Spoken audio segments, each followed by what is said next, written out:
যুক্তরাষ্ট্র ও ইরানের মধ্যে চলমান সংঘাত নিরসনে শান্তি আলোচনার ভবিষ্যৎ নিয়ে অনিশ্চয়তা কাটছে না।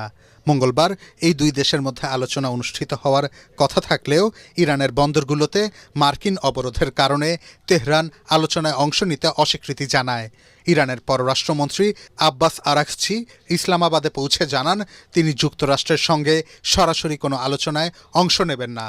পরে তিনি পাকিস্তানের সশস্ত্র বাহিনীর প্রধান ফিল্ড মার্শাল অসিম মুনিরের সাথে পশ্চিম এশিয়ার স্থিতিশীলতা নিয়ে আলোচনা করেন। হোয়াইট হাউসের দাবি, ইরানের পক্ষ থেকে যোগাযোগ করা হয়েছে এবং আলোচনার পথেও অগ্রগতি হয়েছে। এই সংকট নিরসনে মার্কিন প্রতিনিধি দলের পাকিস্তানে যাওয়ার কথা থাকলেও তারা সেখানে কতটুকু সফল হবেন তা নিয়ে বড় ধরনের সংশয় রয়ে গেছে। এমন পরিস্থিতিতে পাকিস্তানের অনুরোধে যুদ্ধবিরতি 2 সপ্তাহ বাড়িয়েছেন ডোনাল্ড ট্রাম্প।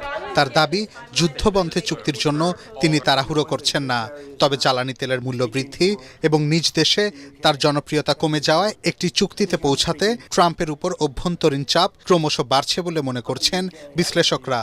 তাদের মতে এতে ইরানের উপর আবারও হামলার ঝুঁকি বাড়ছে। বর্তমান পরিস্থিতিতে সরাসরি আলোচনার পরিবর্তে পাকিস্তানের মাধ্যমেই তথ্য আদান প্রদান করছে দুই দেশ। একই সাথে যুদ্ধবিরতির মাঝেও লেবানন ও গাজায় হামলা চালিয়ে যাচ্ছে ইসরায়েল। এই অবস্থায় আলোচনা ফলপ্রসূ হওয়ার সম্ভাবনা খুব কম বলে মনে করছেন বিশ্লেষকরা। I guess the American people have come to understand that this is not their war.